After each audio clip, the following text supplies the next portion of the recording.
What is up, everybody? Welcome back to the podcast. I am Rich Cramer, and this is Beyond the Ride.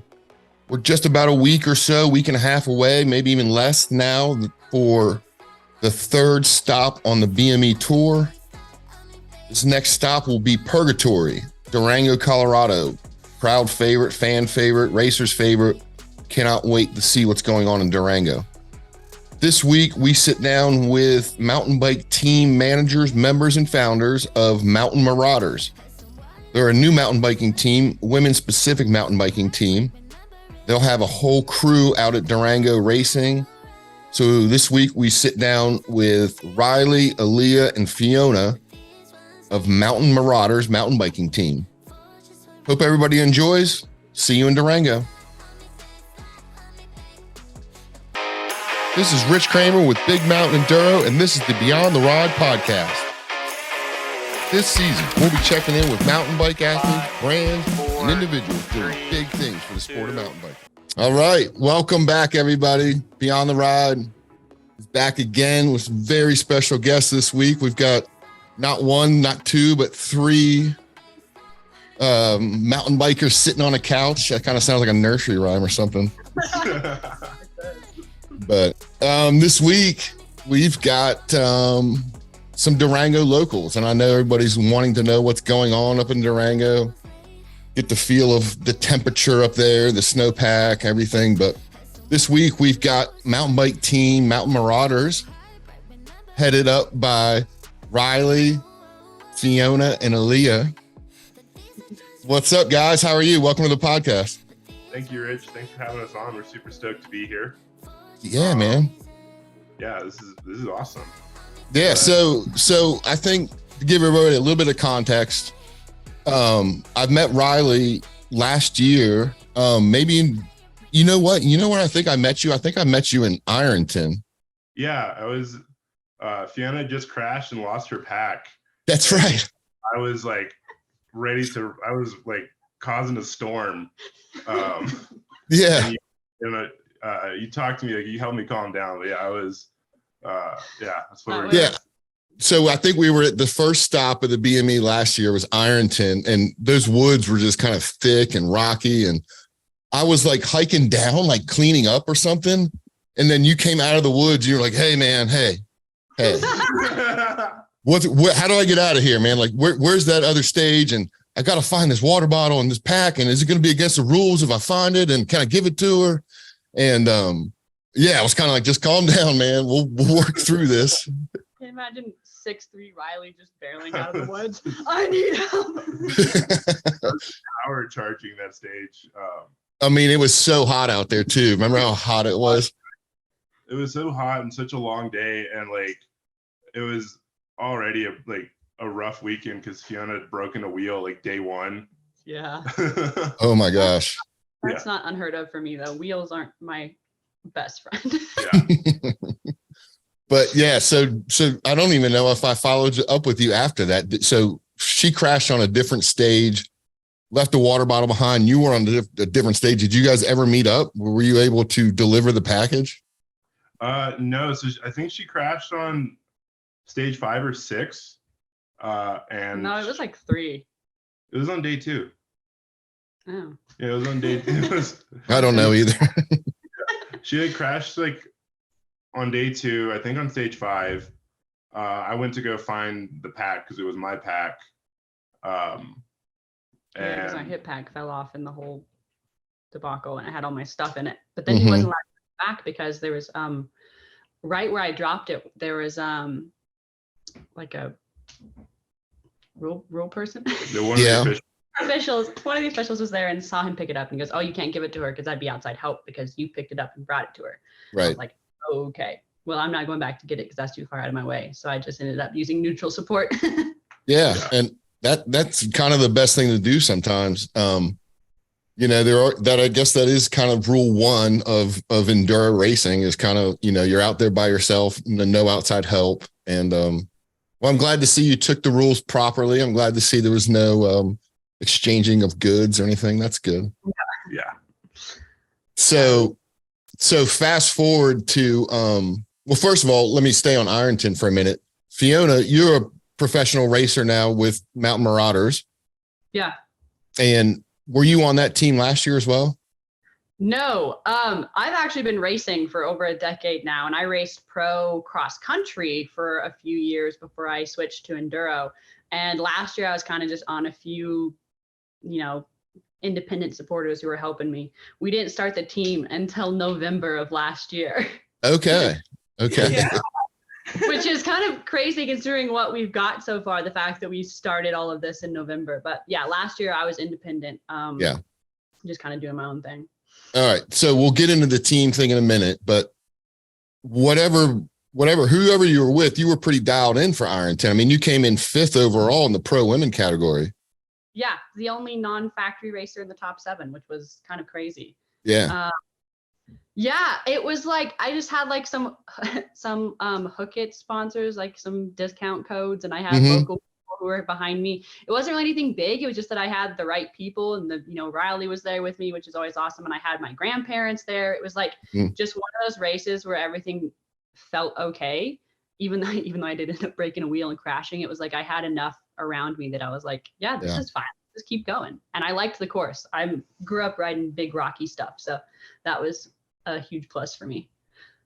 Yeah, you must have felt right at home. I mean, if you look at the list of riders that were there that weekend, everybody showed up from Beck's to Porsche it was a loaded, stacked field. So congrats on that. Like that's a big win. That's a big weekend out. Yeah. Yeah. I was stoked because it was the first year I was trying to do enduro. And in 21, I raced the BME here in, obviously I raced the BME here in a Purgatory. And I got 4th at that one, racing like Joe Kit and them, which was crazy. And I was like, hey, maybe I could actually do this enduro thing. So yeah, Ironton was such a huge stepping stone for me to be able to like, yeah, I can totally do this. It's got to be a big confidence boost to get on the podium like that. So yeah, it's pretty cool to look through your results and stuff. And you're out there charging. There's no doubt about it. Trying to anyway. Trying to. So what's up for this year? Are you stacked with races? Yeah, I quite a bit. I've done a few already. We did I did the Revolution Enduro. I did an opener in Nevada. And just last week got back from the North American Enduro Cup, which was the first time I'd done that race, which was crazy. I expected intensity, but it was even more intense than I even anticipated. Yeah, but that's another stacked field. That was massive.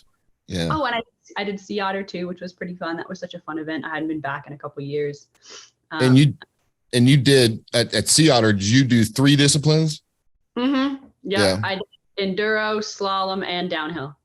Congrats. That's a heck of a weekend. Yeah, it really was.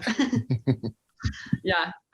Plan to do obviously Purgatory BME, doing Big Sky, and then a lot of Revolution Enduros for the rest of the year. I'm going to try to finish up pretty much that series. I'm going to hopefully overall. Yeah. Ideally top 3 overall the series is my goal for that. We'll be cheering you on for sure. Mountain Marauders, they're out there now. Oh yeah. Yeah, we got a lot of girls in Revolution. Yeah. Well, it's an interesting topic, this whole thing about the female categories and the female riders. I've personally, I haven't said this to anyone else, but I've personally heard from 2 to 3 riders at the last 2 events that are looking for us to kind of make a new category, not a U21, but not a pro, maybe a semi-pro women's category, something like that to kind of get more women that maybe are a little intimidated by the pro category. So we were kind of fishing that around for maybe an off-season idea of how can we get more of the women involved? How can we get some more fields where the women feel comfortable in their group?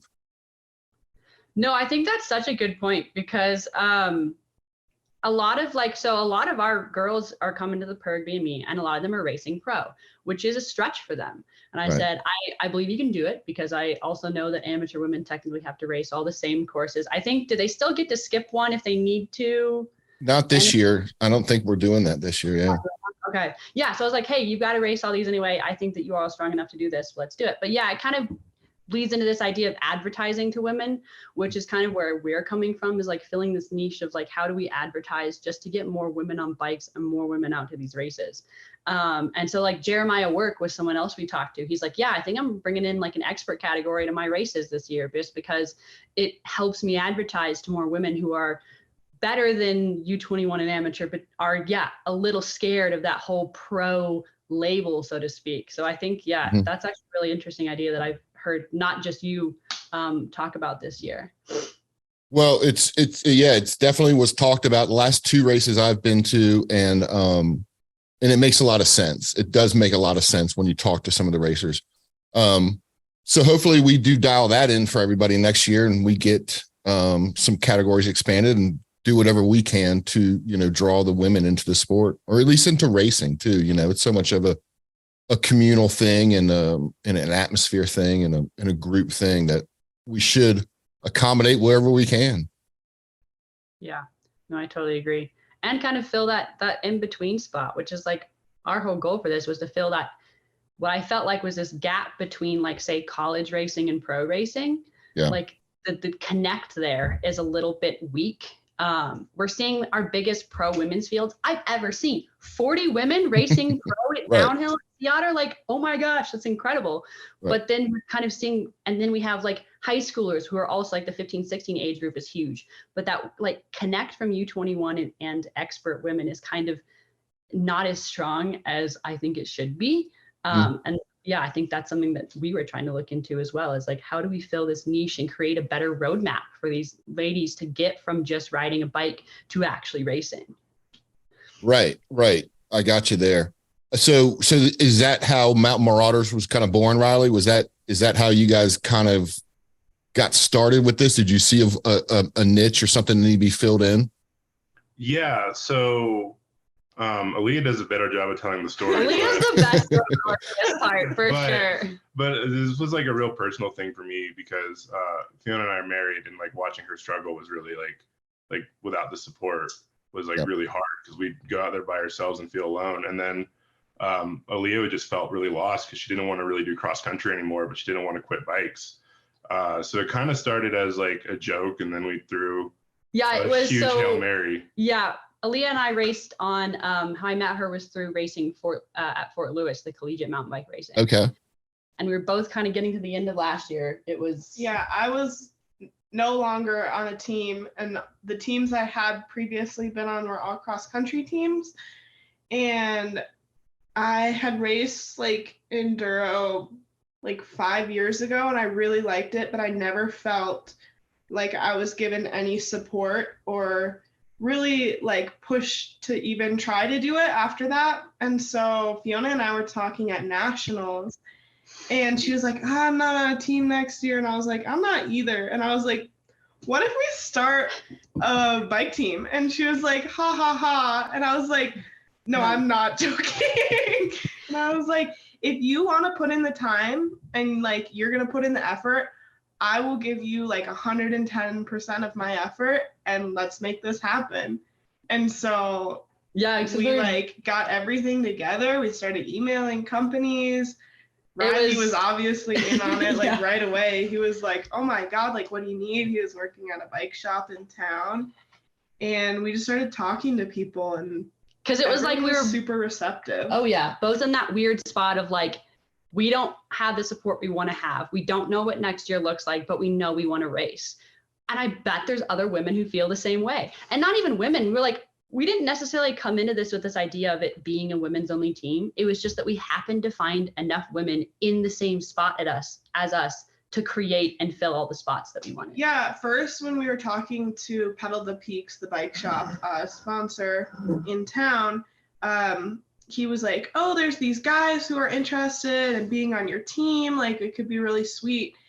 And we were like, okay. And we were more in favor of doing like an all women's team, because just like we knew of girls who needed the support and didn't know how to get the support. And like some of our older girls who are leaving collegiate racing, like they were like, I probably won't race anymore because I can't, bikes are expensive and I don't know how to get the support. And so we like happened to find like Sick. 5 more super badass women who like wanted to ride, where we were like, we don't even like, they don't have the support, so why wouldn't we give them the support when like a lot of, like, not saying men, it is hard to get support, but like it's just different. And so we were like, why don't we give these girls a chance? And like everyone was super stoked and really positive about it.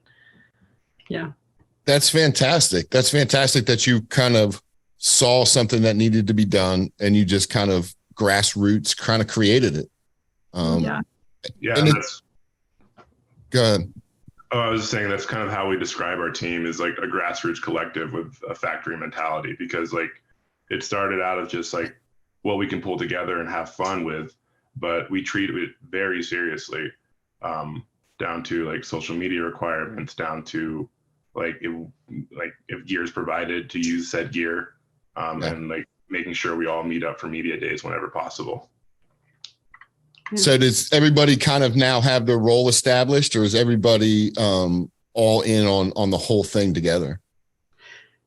Yeah, we kind of have different roles. She's definitely social media person. Yeah, I do all the social media and like our logos and posters and like all of our advertising kind of stuff.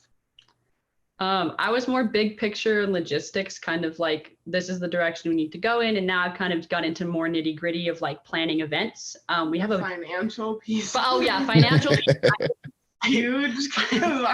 Neither Riley and I do that. Yeah, we kind of each found that we fell into this weird niche. I hate social media personally. I hate it. I don't like doing it. She's good at it and she likes doing it.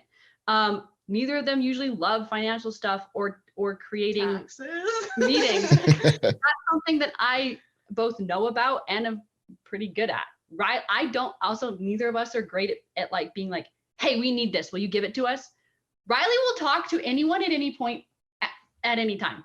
Right. I mean, I think you figured that out. Yes, that is true. It's a good quality to have too, Riley. I've got the same quality. It's good. He's like point man for a lot of our sponsors. He's like the person who like got into contracts and helped negotiate that. So like we kind of automatically fell into these roles that really fit us. And it wasn't even like a debate. It was just like, okay, like Riley's good at this, he'll do this. Fiona, like, you got this piece, I'll do this. And like, yeah, it worked out great. It's been a really organic experience. It sounds like it. It does. And I think that, some of the best business models come from organic experience and they're not forced. But it's super inspirational to hear this. And it's super inspirational to know that, other people can do this too. Other people can lend support, give support, or find support, because it seems like it's out there. The industry is wanting to give support.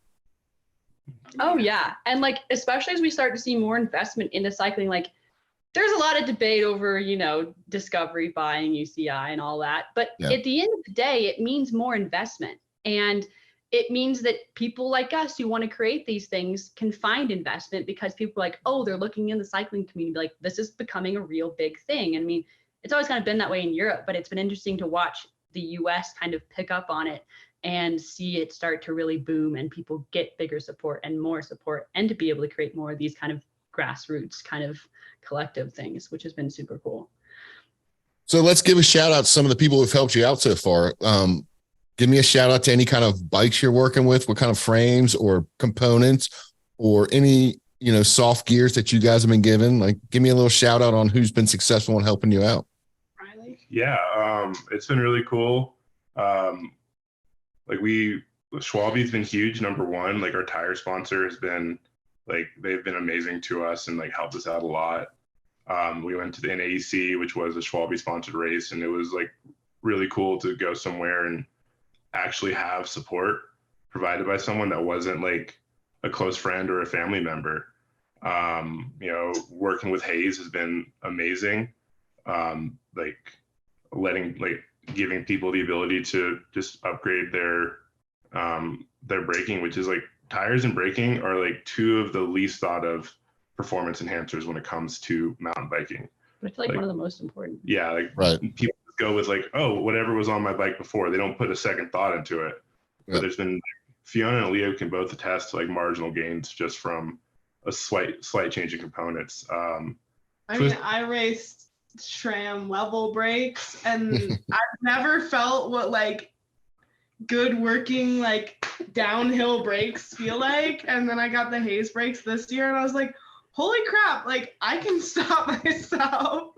Yeah. And then Twisted Spoke CBD out in Colorado Springs. Mhm. They've been super huge to us. They're super helpful, providing like nutrition, recovery, like all that has been amazing. Like their products are super solid and transparent, and they helped us a lot at Sea Otter. Was one of the main reasons Fiona was able to do all 3 races at Sea Otter, was because of the support we got from Twisted Spoke. And then keeping it in Colorado, Rocky Mounts racks. Oh my gosh, Was love Rocky Mount so much. So they like we could talk for hours about like, because I'm a super gear nerd, and we have like 14 of my favorite brands in our corner. Yeah. It's a dream come true for a guy like that. I mean, yeah, gear is great. Yeah, and then probably which has been the most There's insane. just so many people. Like the immediate response was freaking crazy. Like within a month, like BC Goggles and Onyx Racing products as well. Like Yeah. Onyx was like, yeah, we'll send everybody 2 sets of hubs, and we're like, huh? Yeah. You're gonna Wow. do what?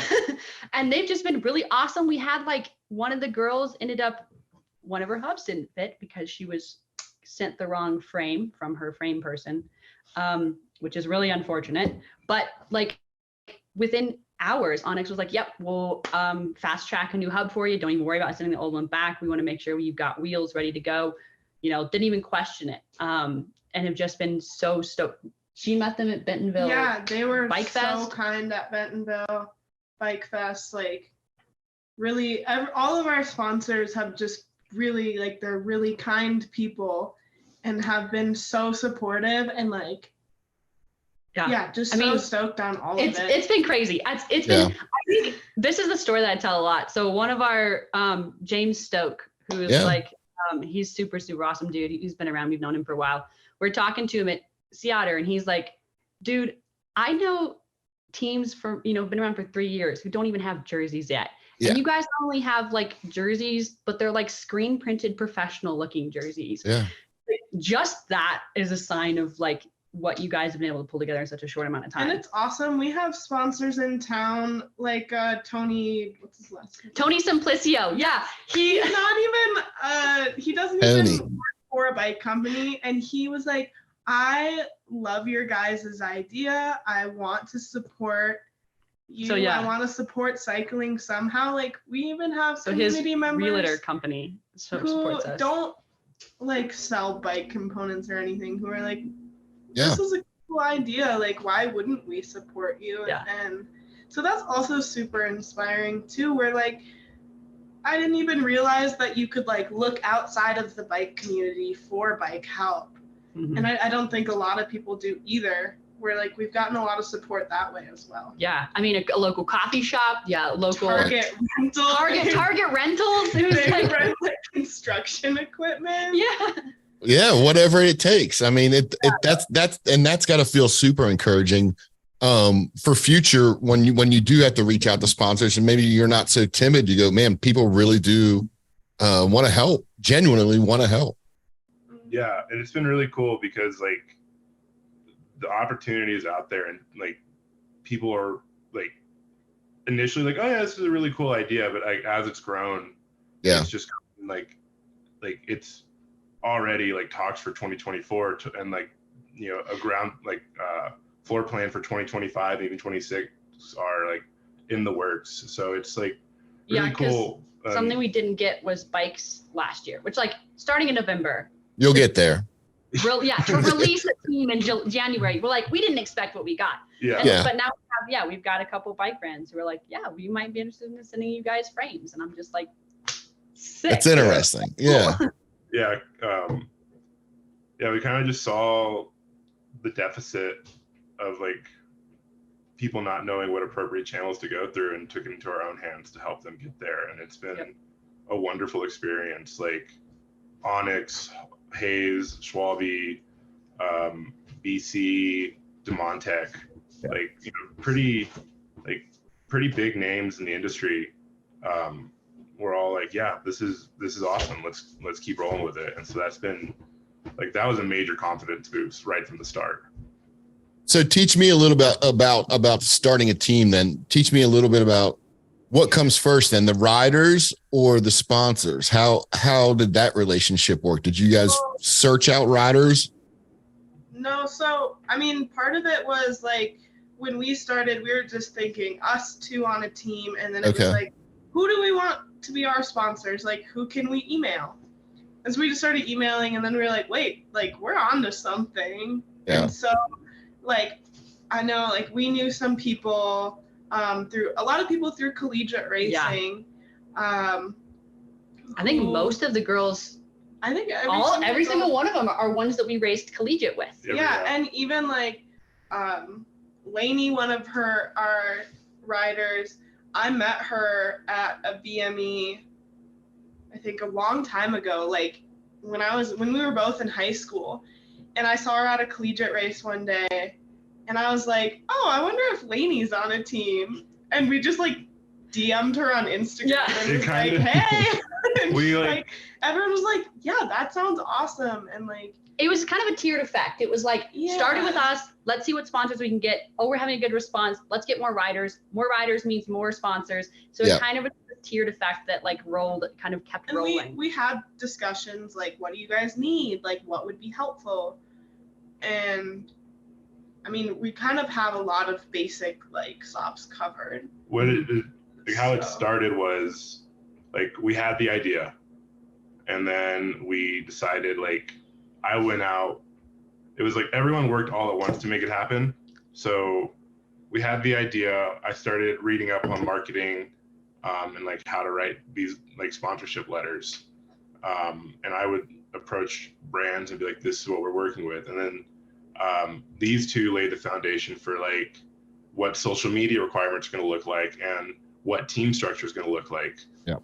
And so then we all kind of came back together collectively, and we're like, this is what we're working with now. And then once we kind of had a loose idea of how we wanted our organization to be structured, that's when we started reaching out to people that we knew.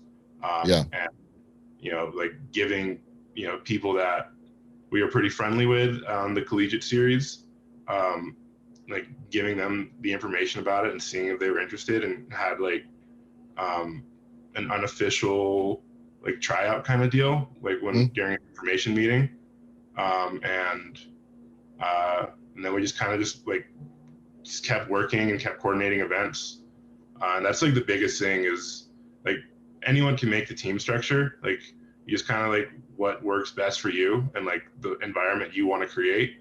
So we wanted to create a very positive, supportive environment, and then it comes down to like getting your name out there as a team, and like doing non-team things is huge. Like we threw on a cruiser ride as a team through Durango, and that was really cool. We had like 40 people show up. Yeah, we had a lot of people, and we left from Pedal the Peaks, our bike shop, and met back there, and Pedal the Peaks got pizza for us, and we handed out stickers, and like people just stopped by and hung out. We had like a long jump contest, set up on the concrete, jumping over people or trash cans or 15 people. It was insane, and people were stoked on it. It was really cool. Yeah, I think our main mission to this whole thing is we happen to be good at what we love doing. So that's really what we try to follow the most. Is a lot of this is like having fun and loving it, and that's why people are in mountain biking and it's supposed to be fun. Yeah. And I think that's where it gets lost among female riders a lot of the times. Like I grew up in Durango Devo, and I love them. I think it's a great program for getting kids out on bikes, but it's hard. There's definitely, and then I've coached for them for many years now, and there's a huge drop off with girls in the bike groups, just from like even elementary school to middle school. Every elementary school girls group is full, and there's wait lists, and then you get to middle school and there's half the amount, and by high school there's maybe 3 or 4 girls. And so like we're trying to create a group also to show young girls, like a lot of our girls coach and put on clinics for junior riders to show like you can be in the sport without it one being super competitive.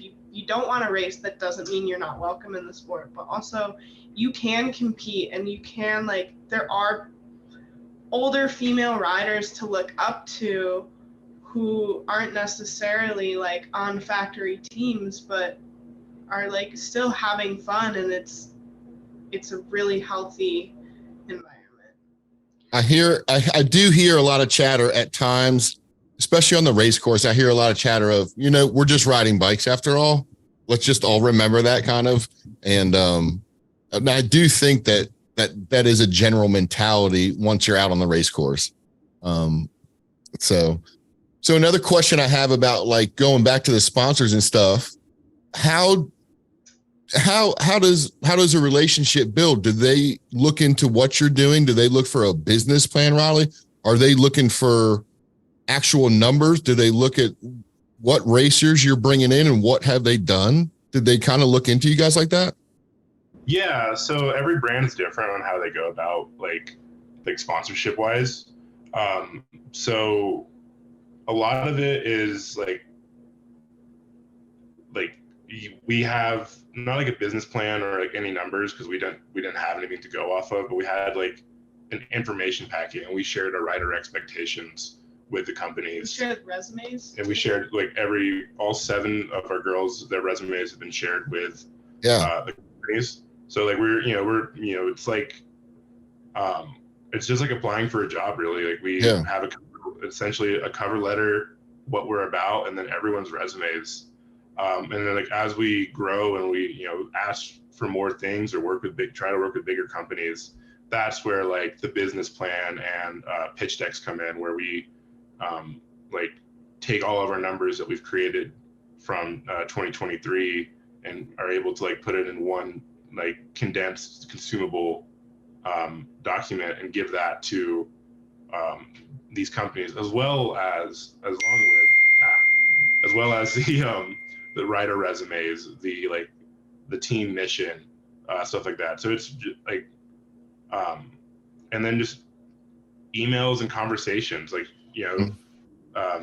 trying to call our reps and like build a relationship, more than just behind the screen and like going out of our way. My favorite interaction I've seen was him coming out and he was talking to Bailey from Schwalbe for like 30 minutes about just about tires. Yeah. So yeah, it really just comes down to that we share obviously what our riders do, but also try to focus on our mission as well, because that's a huge important. We don't want to be a factory team at some point, but our biggest thing is to like be about our mission and share. Obviously this year was a learning year, so we're gonna have a lot more to show people come next year. And then so how far does the nitty gritty of like, so now you're not only on a race team of your own race team, you're kind of managing and running a race team. So do you have, how nitty gritty does it get with the riders? Are they expected to perform? Do you guys have a mission statement for riders? Do you have an outlook? Do you have expectations? So do you want to pull up? Yeah, I was about to say, we have a mission require any girl. At the beginning of the year, we require 4 races. Okay. And if you get at any point throughout the season, if you aren't loving racing and you are feeling burnt out or just not into it, you can not do those races and you can like do clinics if you want or events, because we don't require results. And that's a really big thing for us. And like I put a big emphasis on this because like racers are so much more than just the result. And companies, I feel like companies that we value aren't just posting their riders' results, or teams aren't just posting racers' results. They're posting their stories, and they're posting their story at every race or their event or clinic. And we found that was a much healthier and more positive way to support our riders, where like anything can happen on the course. You could start and you could get 3 flat tires. Yeah. And that's going to be a great story. And that's what people want to hear. And that's far more meaningful. Yes, it is like awesome. Go post it. Whatever. Like mention that. But if you if that is not what happens during a race, like tell us that. And that is really meaningful to companies and being like, I use Schwabe tires and like they held up for me, or like Demont Tech got me through this super muddy course. Like anything like that is going to be more meaningful for our social media and for these companies that look at like all of our companies. They look at our riders' social medias and they look at our team social media and like. So yeah, I think our only requirements, we had 0 placement requirements. That's all great. I ask is that you finish a race. I don't care if you come in dead last. I just want to finish the race and to let me know what you learned from that race. And I'm like, even if you podium, I don't require you to say that you podium if you don't want to. Like it's really focusing on creating a healthy relationship. So like I have our mission statement from our first like information packet we put together, which is the women's mountain bike grassroots team focused on creating an encouraging and welcoming space for female cyclists with the intention of providing opportunities and help they would not otherwise have. And doing this through creating a better focus on the community and building healthy relationships with the sport, community, and our bodies. So it's kind of this idea of really telling stories, not just focusing on who we are as a team or as a racer or as your results. So most of our requirements are really just about making sure you're on social media and making sure you're out in the community. Yeah. The biggest, like the big picture of the organization is that the race team is a part of it, but not the entire organization. We just want to be able to deliver, like give people opportunities they otherwise wouldn't have. And like I've said this before and we'll say it again, results don't matter and they never will matter to us, even on like the... Obviously, I love podiuming. However... Yes. We'll, like, it's one of those things, we'll celebrate your result, but we'll also celebrate your ride. Yeah.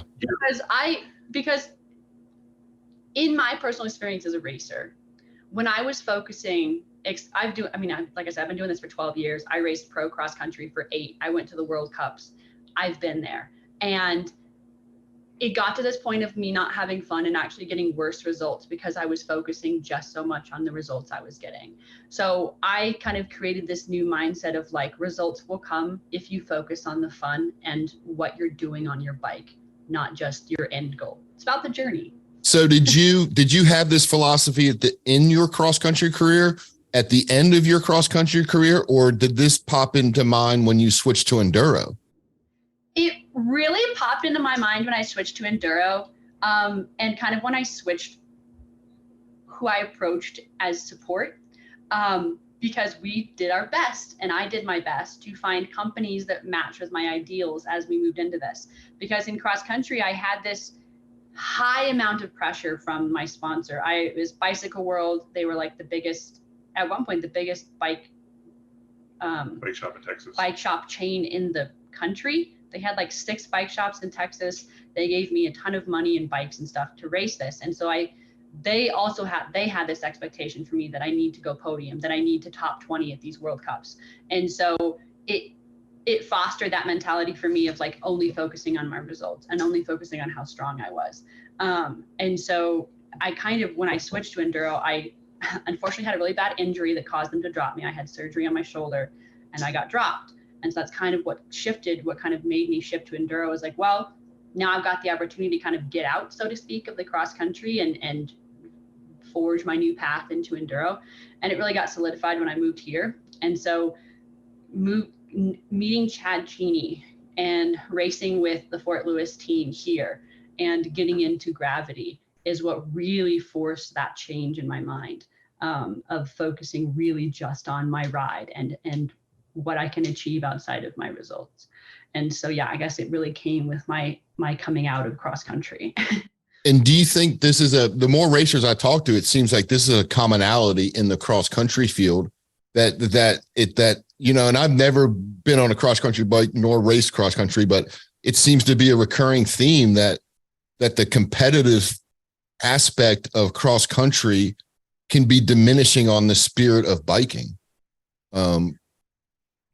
Yeah, I think Aleah can speak to that too, unfortunately. I have always been on cross country teams. I did Devo and started with cross country, and I was on Chad Cheney started a little team called Devo 3000. I was on segment 28, and they all served a great purpose for like where I was in my life.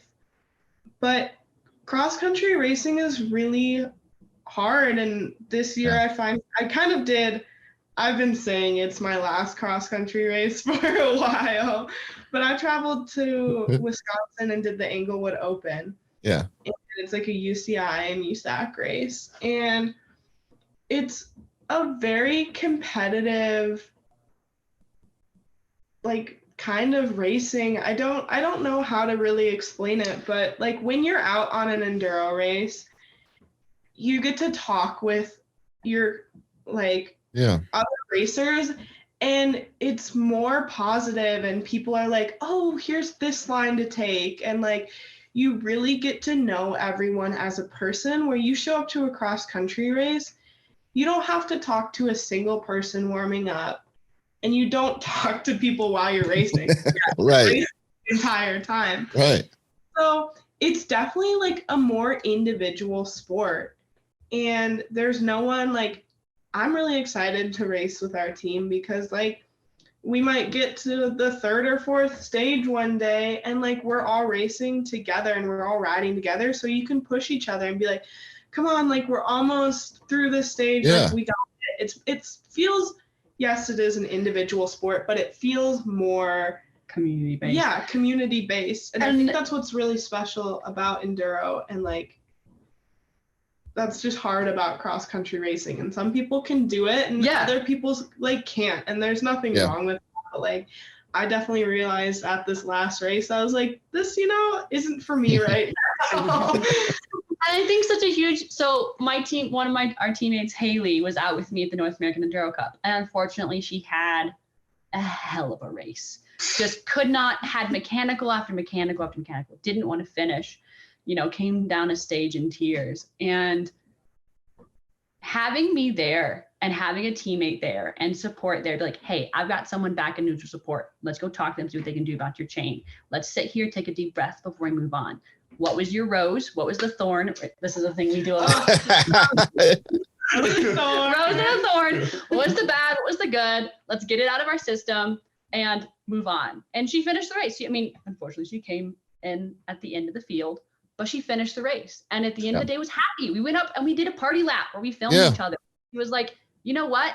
I'm so glad I finished that race. I'm glad I went up for that last lap, because it means that she's excited for this next race, and it didn't end on such a bad note. And so it really just makes a difference to have people there and people that are ready to support you. I mean, I remember in Ironton, oh my gosh, I remember both Portia and Cody Kelly stopped to help me after stage 2, I think it was. Stage 2, yeah. My derailleur fell off. Yeah.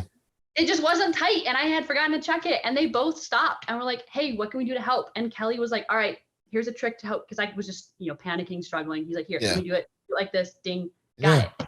And it was this idea of like, it's not us. It's not a versus sport, where I felt like it was a versus sport in cross country, is we're all in this together, which is, I think, the spirit of enduro, which I am so in love with.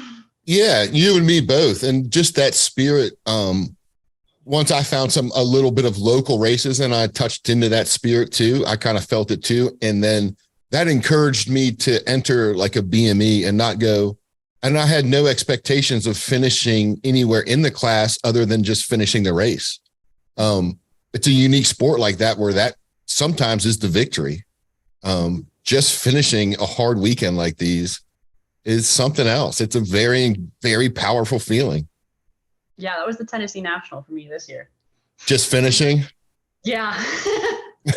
That race was intense this year. It not as bad as the snow last year, but poured rain, the whole nice chunky, clay, slippery, the whole 9 yards. And I didn't really want to finish that race, but I did. And there you go.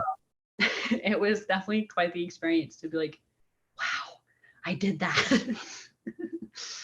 Well, talk to me also, Riley. I'm also interested in this when I see teams, and now I'm involved in the pits and stuff, and I get to interact with some of these teams, and I don't have a lot of information, nor have I talked to a lot of people, but I'm super interested in like logistics. How do you do a weekend with a team now? What does that look like? Having 7+ riders, facilities to arrange, transportation to arrange. That's gotta be a whole new animal for you. Literally just meeting Yeah, about before- the BME. I love this. talking about this stuff. I do too. Purg BME will be our first one we have every single rider at this year. Okay. So it's like, it's really cool. Like, so like, planning like the Big Sky route, like to go up there. Yeah. And like, if like, I looked at every option of like how we can go pick up a rider on the way to Big Sky from where we're at, even if it adds a couple hours to the trip, just so that way, like we're all traveling together. Like it's saving as like as much logistic headaches as possible without like if we're gonna pass through Grand Junction, we can pick up our friend Lainey. There you go. And that way she's not by herself on this however long drive. And then like figuring out where we're gonna sleep people is so much fun because we just bought an ambulance to I saw that. how can we fit like make it comfortable for other people to stay in it with us. And then Aleah's family has a camper, and so like how can we get the camper up there to make sure that we all have a place to stay and we're like inside. We were just like meal planning too. Yeah. And we were like, Yeah. oh my, we have to like figure out what to feed people at this. And especially because like we have someone on our team who's vegan. How do we create something like a buildable instead of because like some people like pasta sauce and stuff is so easy to make, but like thinking about this idea, like how do we make it buildable so someone can come in and put exactly what they can eat on there. Yeah. So it's a lot. It's a lot. a lot of spreadsheets and just looking at maps and like, Yeah. like just like how is everyone going to get here, like asking everyone when are they going to get here. Also they're coming out, a lot of them are coming up early, like Tuesday I think is when most of them, Tuesday, Wednesday was when they're getting here, because we're doing a group ride at Purgatory on Wednesday the 5th, Oh, cool. We are one of our sponsors does these Women's Wednesday rides in the evenings, and we're doing a couple with them, like advanced rides where we like come out with the Marauders team and let's go over things that might be scary to do. Right. So we actually have one at Purgatory that we're doing the week before, that Wednesday before the BME, of come and doing a pre-ride and like a little women's ride. So like figuring out, okay, when are the ladies going to be there for that? Who's going to show up? How are we make everyone can get a ride that they want to do? How do we split it up? So many. I always tell people, I'm like, it's not hard. What we're doing is not hard. It's a lot of work and it's a lot of time. Yeah. And that's like, I don't know, I can't stress that enough. It's just a lot of time. And it's like, oh cool, we're all gonna be here. Like the big picture is like everyone's gonna be here, we're gonna ride bikes, we're gonna have fun. But then it's like the little things of coordinating where we're going to stay, coordinating what we're going to eat, coordinating like stuff like this, like, meetings like this to, prepare for it. And I think at one point it was like 200 emails within 2 weeks, like at the conception of this. So like the logistics behind it is every little thing you can think of is like putting it on a spreadsheet and looking and like seeing what the best timeline to do something would be. Google Docs and Google Sheets has been our lifesaver. That's right. Yes, I agree. That's how it is in our place too, in our organization. Like that stuff is passed around daily, and if you can keep up with it, you're good. If not, you fall behind. But yep, pretty much. Well, are all three of you racing at During Era? Or we got all three of you? Just us two. I only race one race a year in Angel Fire. Okay.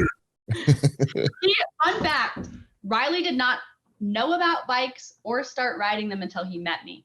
Okay, that is a fun fact. Yeah. Yes, so it's only been 3.5, 4 years. 4 years involved in cycling, period. Right. I have more fun like doing like the race management stuff. Sure. Than, like, actually racing. So I like I like I like being able to take all 7 bikes and like go over them before the race, and I like like make sure everyone's dialed in the morning. Like that's the most fun for me. Like being at a race is more fun than racing for me. I'm kind of with you, Riley. I'm kind of with you, buddy. That's why I'm working it now instead of racing it. So I'm kind of with you on that. And you still get the vibe of the weekend. You get the vibe of the race series, the intensity of it. It's all there, and we get to leave in one piece. And that's a good thing. Yeah, he still scares me sometimes. Yeah, but all 7 of our team members are going to be at the race. So we have 5 women in the pro field and 2 women racing U21. Yep. Well, good. We'll be out there cheering the Mountain Marauders on. And if anybody's listening to this and sees the New Jerseys out there, we'll make sure to come and give you a big high five and a fist bump and hell yeah, and get you guys out there. Give out. Come hopefully visit us. Come say hi. We will.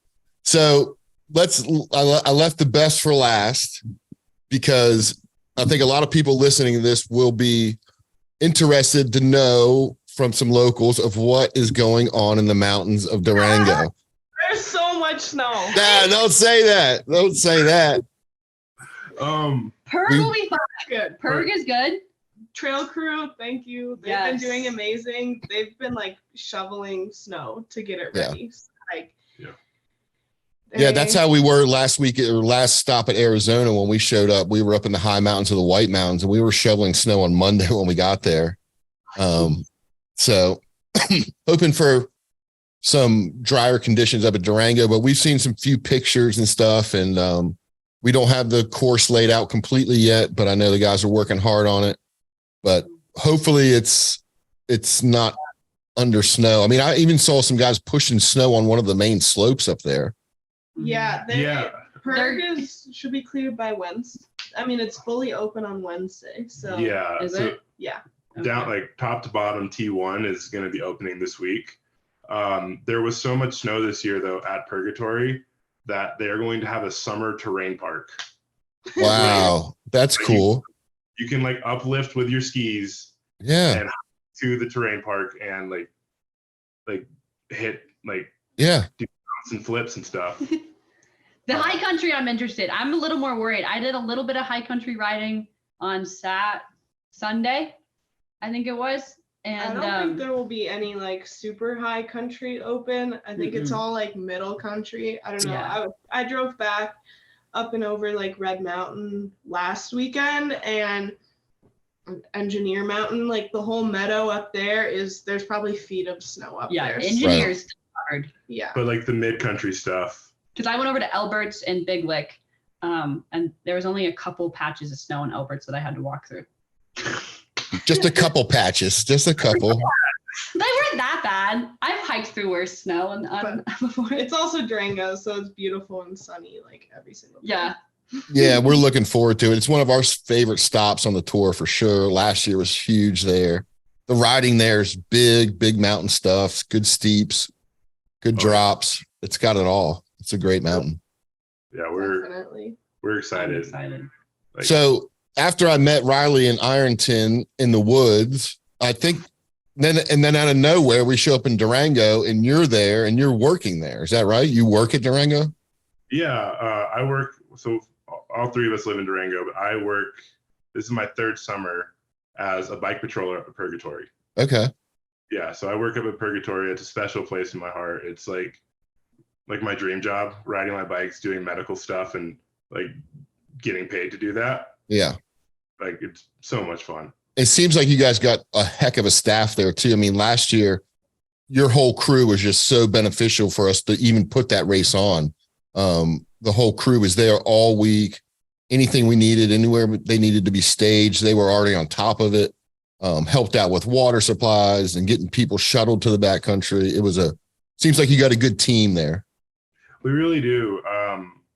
We've got a lot of experienced patrollers and a lot of really eager rookies who want to help. And, we all really we all work well together, which is like really huge for when big events like this come in. And there's like like a lot of logistics of like getting our guys to the backcountry as well as getting your guys to the backcountry and making sure everyone can communicate with one another, because it was a huge day, and you guys were way out there last year in the backcountry.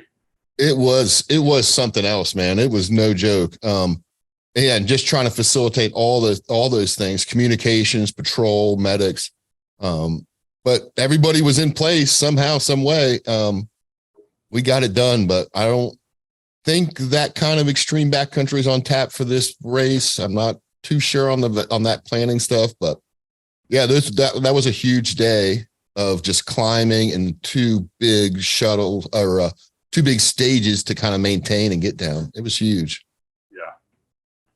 And luckily, like patrol side, it was only like one dude got sick and one dude got hurt, and one dude like was like, "Hey, I think I have COVID," and had to leave the race. I didn't hear that one. That one's good. I did get COVID. Oh my God. I think everybody either had COVID or got COVID afterwards. That whole summer was just kind of dealing with it. That race, we came down with COVID. Yeah, that's no fun. Yeah. That was wild.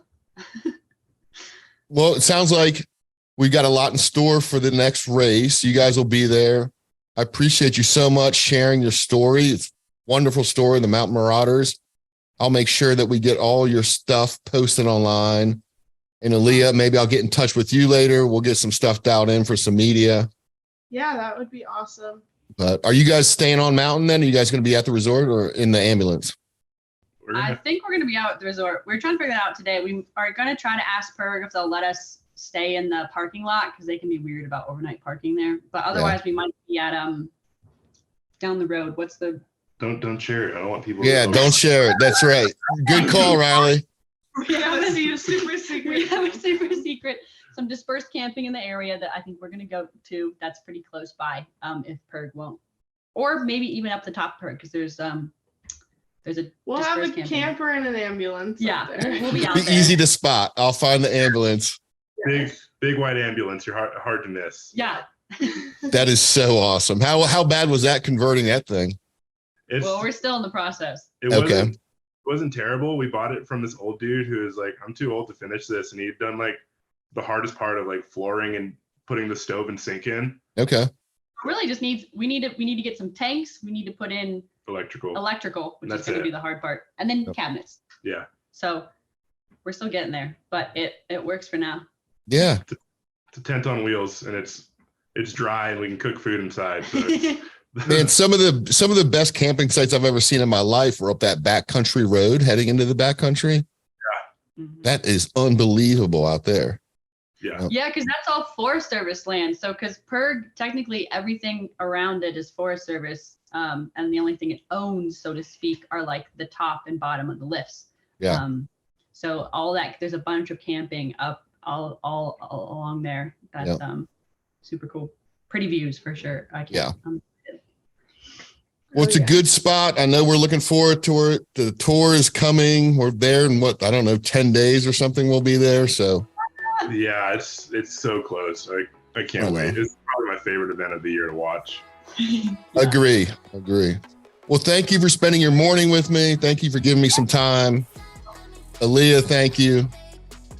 Fiona, thank you. And Riley, thank you so much for reaching out, setting this up. Yeah, of course. Yeah, man, I appreciate you staying in touch. Sounds good. All right, everybody. Awesome. Thank you Have so a good much. morning. You got it. Yep. See ya. Take care, everybody. You too.